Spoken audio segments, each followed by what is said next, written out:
CM సవాల్ను స్వీకరిస్తున్నామన్నారు BRS working president KTR. Revanth Reddy స్థాయికి మేము చాలని హాట్ కామెంట్స్ చేశారు.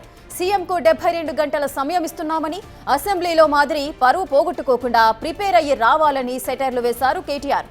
దమ్ముంటే చర్చ పెట్టాలన్నారు. ఎక్కడికైనా రెడీ అన్నారు ఆయన. ముఖ్యమంత్రి గారు ముచ్చటపడుతున్నారు. నిన్న రంకెలు వేసినారు.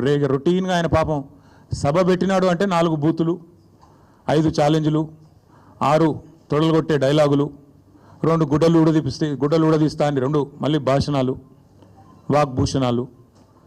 ఈ టైప్లో షరామామూలుగా గత 18 నెలలుగా టైంపాస్ కార్యక్రమం ఏదైతే నడుస్తుందో ముఖ్యమంత్రి ముచ్చటపడుతుండు. కాబట్టి ఇప్పుడైనా ఎప్పుడైనా ఎక్కడైనా మేము రెడీ చర్చకు. నిన్న ముఖ్యమంత్రి గారు పేరు తీసుకొని మరీ పిలిచిండు. కేసీఆర్ వస్తాడా, కేటీఆర్ వస్తాడా, రండి అన్నాడు.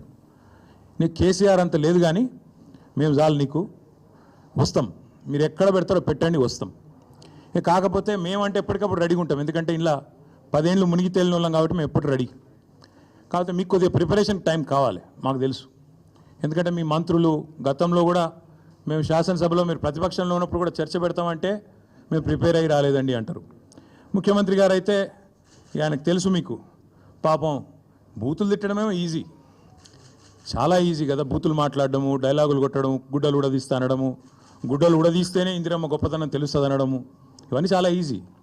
కానీ ముఖ్యమంత్రి గారికి నేను ఎందుకు 72 గంటలు టైం అంటున్నా అంటే, మళ్ళీ మీరు అక్కడికి చర్చకు వచ్చి బేసిన్లు బెండకాయలు అని చెప్పి ఆయనతో ఉన్న పరువు తీసుకుంటే తెలంగాణ ముఖ్యమంత్రి పరువు పోతుంది. ఇప్పటికే మీరు ఎంత సిగ్గుమాలిన వ్యక్తో ఇప్పటికే అందరికి అర్థమైపోయింది.